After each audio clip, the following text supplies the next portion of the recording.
The professor is not just anyone. 1. The vixen has locked lips with young Master Ed. Quote, 3 days had passed since the beginning of the second semester, and the classes were starting to pick up pace like a ship with its sails catching a smooth wind. For Yenica, a model student, keeping up with the class schedule wasn't a significant concern.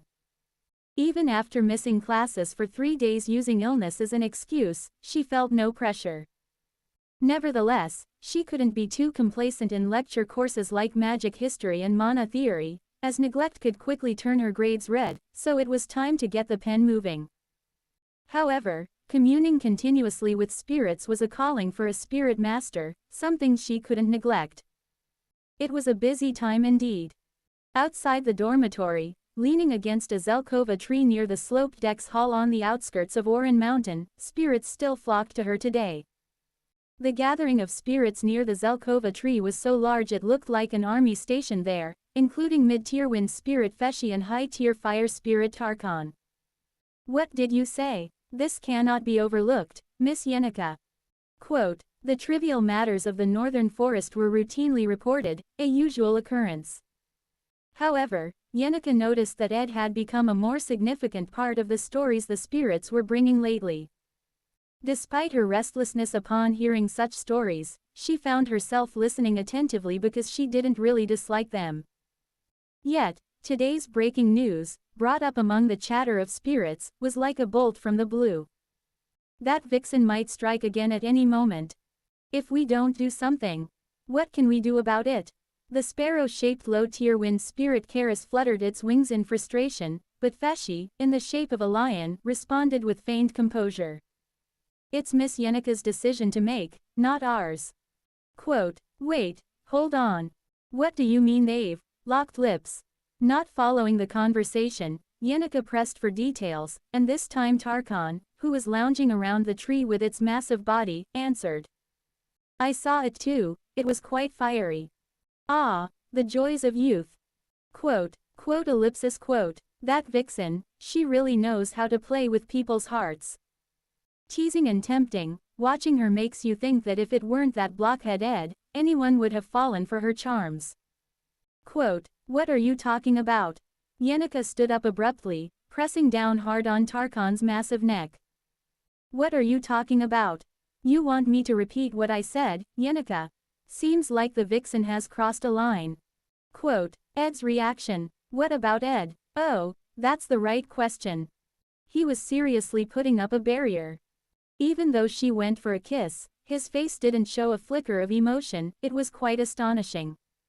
Quote, Yenica, pale with shock, listened as Tarkon continued with his deep and sonorous voice. Despite such a cold reception, I cringed for him.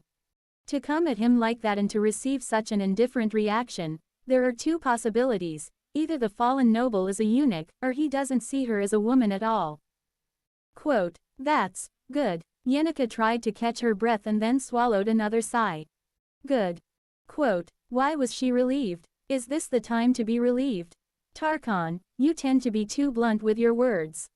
Quote, why bother sugar-coating it, Feshi? It's worse to beat around the bush when it comes to reassurance, especially with the way Yenica's face looks like she's already accepted it. It's not a good sign that the fallen noble put up walls against the vixen. Quote, what? Tarkon, a high-tier spirit who had lived through epochs, could not discount the insights gained from observing all kinds of humans. From experience, such vixens gnaw and burn more fiercely the more they're pushed away. They may seem driven by sheer greed, but once they decide to make someone theirs, they're the type that would do anything. Stay still, and you'll lose everything, Yenica. Quote, but, Ed reacted coolly, you said. Males may have strong offenses, but their defenses are weak. Even a stoic person will crumble if pressed persistently and directly, proving that no fortress stands unbroken forever, Yenica. Quote, Yenica looked uncomfortable, and as Tarkon shifted his massive frame, the lower spirits scattering from his movements served as a testament to his presence. In fairy tales, princesses wait passively, believing someone will eventually come to them. Reality is not so. You must fight defiantly and aggressively to obtain what you want. Quote, Tarkon, your advice sounds terribly old-fashioned. Quote, am I wrong? It's not wrong, but you could find a softer way to say it. Quote, why beat around the bush? It's so frustrating. Quote, with a swish of his tail, Tarkhan turned his reptilian, penetrating eyes towards Yenica. Yenika's complexion was already turning pale from the conversation with Feshi and Tarkhan. Anyway, Yenica, don't just sit there, do something about it. I heard you're supposed to teach him some spirit magic, right? That gives you a perfect excuse to be alone together for a while. Are you going to waste such an opportunity? But, what should I do? Just go for it. Kiss him next time you see him. If you've fallen behind, show some spirit, Yenica. Quote, at that suggestion, Yenica gaped open-mouthed, then settled back against the Zelkova tree. She seemed confused, stammering more out of embarrassment than any real pressure. How could you suggest something so embarrassing? Was it fine when the vixen just up and kissed him? Are you just going to smile nicely now that things have come to this? Tarkhan, isn't that a bit too much to demand from innocent Yenica? What's wrong with hoping for a good outcome? I may not like that fallen noble much, but he has commendable qualities as a male. His decisiveness when severing my frenzied neck, his innate composure, might match well with the emotional Yenica. Quote, really, stop with those grandfatherly matchmaking comments. Quote, what does it matter? I am old after all. Quote, stuck. Yenica was stuck, unable to follow the conversation, lost in thought. Do I need to do something? But what? For Yenica, who felt her consciousness blur even with a simple touch of hands, a kiss was an expanse as unreachable as the high heavens. If she had to consider something even beyond that, it was akin to facing an indescribable cosmic horror. The lower spirits could only watch as Yenica, sweating cold beads, struggled with the situation, and Feshi, awkwardly scratching against the tree trunk. Why not just go ahead and topple him over? It might be old-fashioned, but it was surely effective.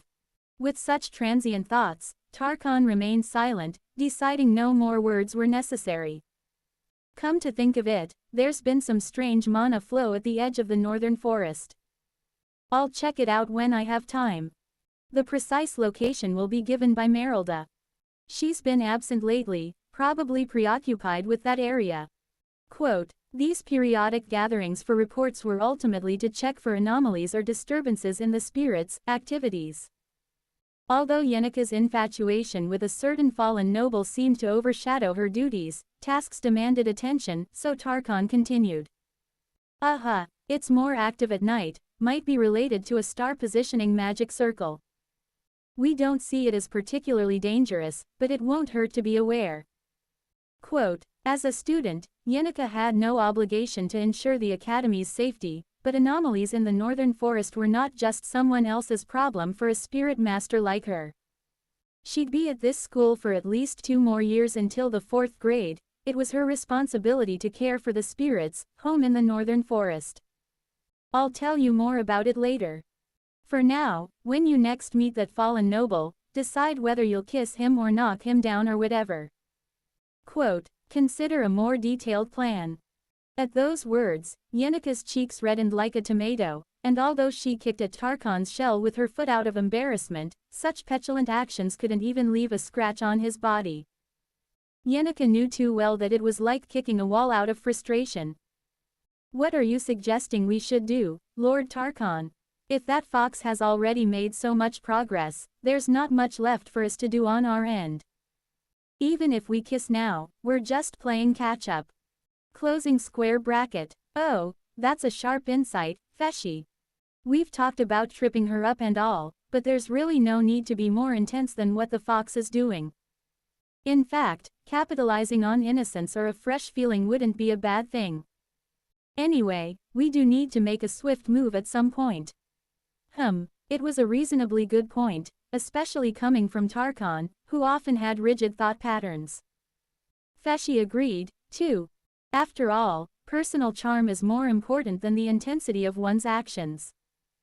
So, Yenica, think about it carefully. What kind of situations or scenes do you imagine that make your heart flutter with innocence? He knew that Yenica, already overloaded, was unlikely to provide a plausible answer, but he still had to ask. It is crucial to understand what form Yenika's romantic ideals take for the progress ahead. Even though sharing one's dark desires can be embarrassing and require bravery, it's something that definitely needs to be addressed. With her back pressed tightly against the trunk of an elm tree, overwhelmed to her limits, Yenika finally mustered a response.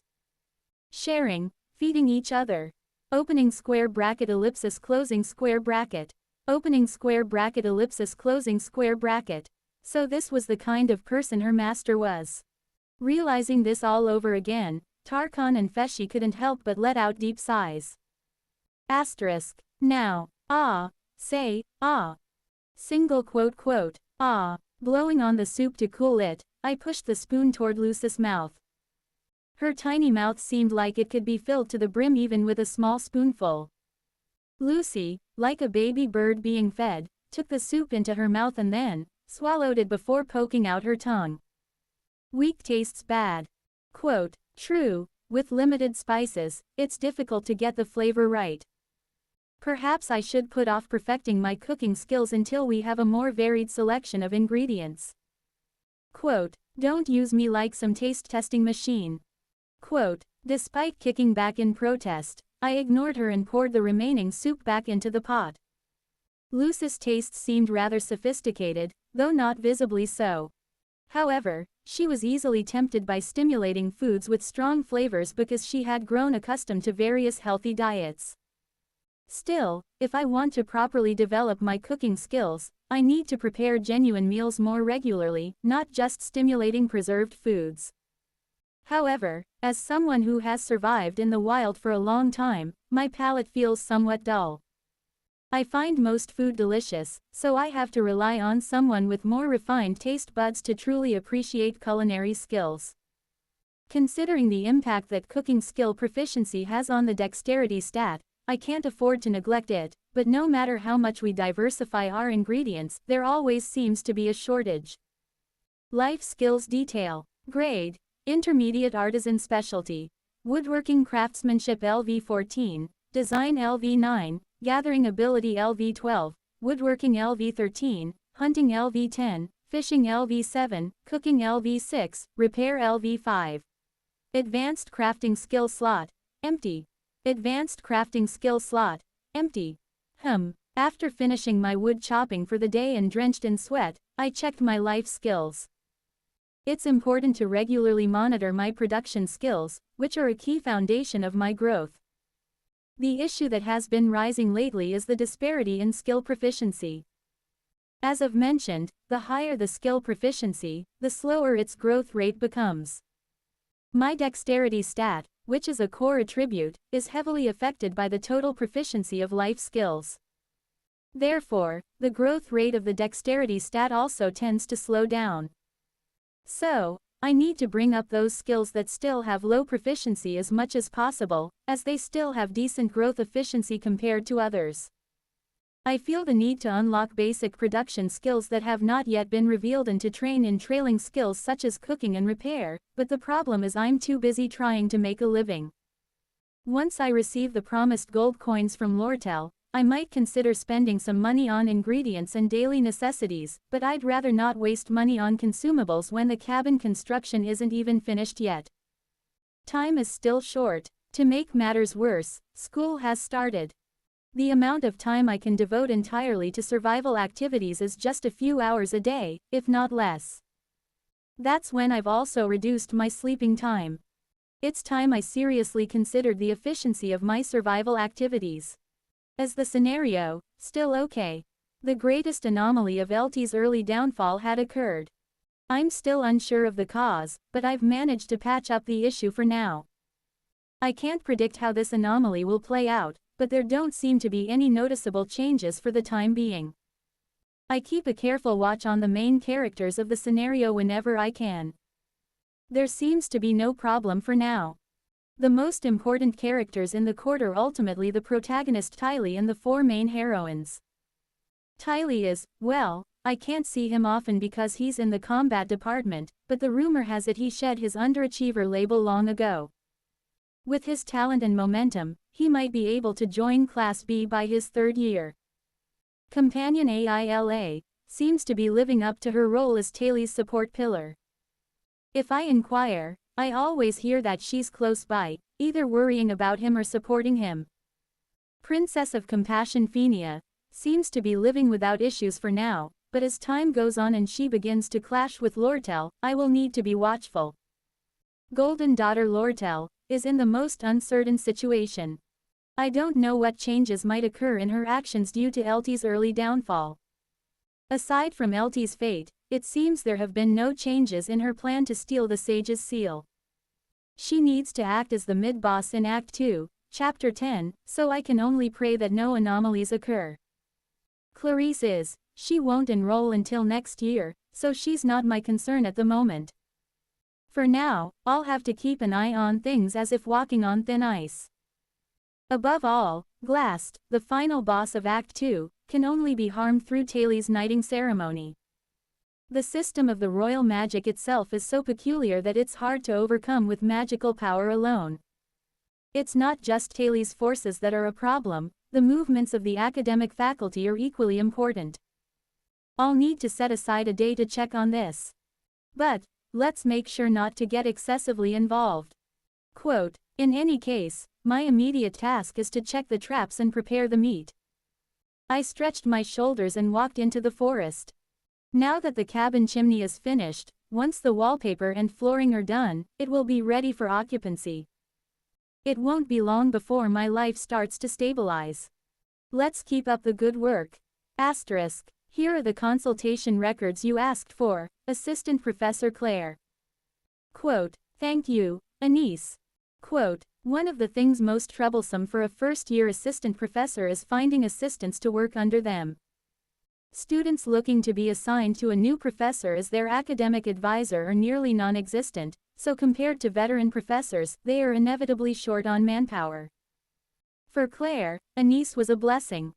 With a gentle personality, meticulous work, and respect for professors regardless of experience, she was a model student. Did you receive anything else from the academic inspection department? No. If you need anything else, please let me know anytime. Quote, with a bright smile and a wave of her hand, Anise left. As an assistant professor, Claire had to maintain a certain level of dignity. While she tended to be more approachable, like an older sister, she couldn't really become much closer than that. Claire hunkered down amidst the mountains of paperwork. There were more records than expected from the occupation of the Ophelius Hall. Despite going through them meticulously, a nagging feeling persisted. As a junior professor swamped with miscellaneous duties, she could quickly process her work and simply report to Professor Glass that everything was concluded, right? But the thought kept crossing her mind, and, true to her nature, Claire couldn't do things half-heartedly. She continued to stare at the dossiers while pondering what made her feel uneasy. Was there an unseen mastermind she could sense, or was she just being overly sensitive? Perhaps she had read too many conspiracy-laden novels. Yet, if something felt off, it was probably better to figure it out. Claire felt it might be wise to meet additional investigation subjects listed in the files for an interview. Ed, Yenneca, Zix. She brushed off any notion of some hidden plot behind a resolved event, yet crossing a shaky bridge after testing it seemed like the best approach. I recognize the names Yenneca and Zix as they are quite famous, but, Ed, I've heard that name often. Only then did she remember his full name, and one that he could no longer claim, Ed Roththaler. As the descendant of the Roththaler family, he was now a disgraced, excommunicated noble in decline. Quote. Claire quietly looked down at the file while holding her chin in thought.